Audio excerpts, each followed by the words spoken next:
বেলালকে চিনছেন আমার রাসূল, এজন্যই তো আমার সাথে রাসূলের পয়সাও এসেছে। আজ যদি তুমি বেলালের দাম 100 দিনারও চাইতা, যত চাইতা আমি তত দিয়ে কিনে নিতাম। তুমি বেলালের দাম জানো না, চিনো না, এজন্য 10 দিনার চাইছো। আমি বেলালের দাম চিনি, আমার রাসূলও জানেন।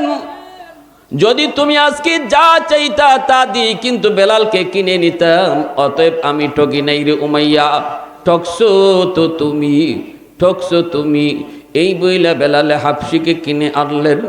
এইবার আল্লাহ পাক রব্বুল আলামিন তখন কয়, বন্ধু বেলাল তো এখন তোমার কাছে। কয়, মালিক তুমি কও। আল্লাহ পাক রব্বুল আলামিন কয়, বেলালকে একটা চাকরি দেই। কি চাকরি? আল্লাহ কয়, বেলাল হলো আজকে থেকে তোমার পার্সোনাল সেক্রেটারি।